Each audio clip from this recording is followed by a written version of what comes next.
Hey guys, thanks for tuning in to Comic Book Nostalgia. I'm CB Nostalgia, and we have a little update on Tom Holland's Spider-Man future. Well, as many of you know, Spider-Man No Way Home is headed back to theaters for the more fun-cut version of the movie. It was one of the highest grossing movies over the last year and a massive hit for Sony. But it appears Tom Holland is actually no closer to signing a deal with Sony and Marvel. Now, this has always been something that's really important to fans, ever since Tom Holland signed to play Spider-Man in Civil War back in 2016. And since then, he's had 3 solo movies and appeared in both Avengers Endgame and Avengers Infinity War, making him one of the staples of the MCU. Now, the last movie earned almost $2 billion, and I'm sure it's going to cross that threshold when it re-releases in the fall. This was a massive help to struggling theaters to rebound from the worldwide health crisis. And now many fans are really wondering what the future of Holland is, despite contradictory reports we've been getting from all sides. We heard repeatedly during the press tour that Tom was kind of looking to take a break from Spider-Man. He wanted to go skiing, and since he was no longer contractually obligated to do the future films, this allowed him some personal flexibility to live his life for a little while and not being tied to this particular franchise.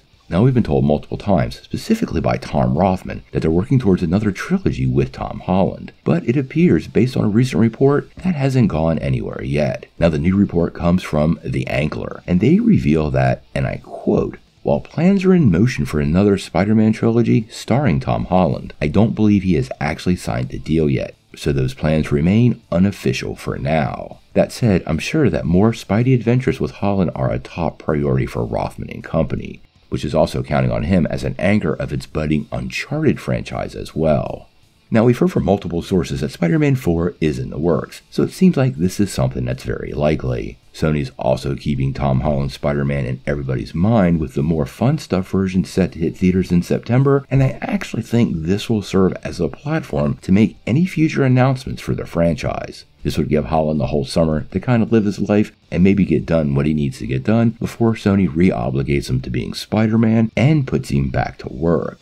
And it's pretty clear Tom Holland loves the role, fans love him in the MCU, and quite honestly, Sony loves those Spider-Man dollars. So I think it's win-win for everybody, and eventually they'll work out some kind of deal. We're obviously going to follow everything Spider-Man all the way to the end. So if you want to get all of your Spider-Man news, especially Tom Holland Spider-Man news, make sure you hit that like and subscribe button, and don't miss any updates. But until we know more, what do you guys think?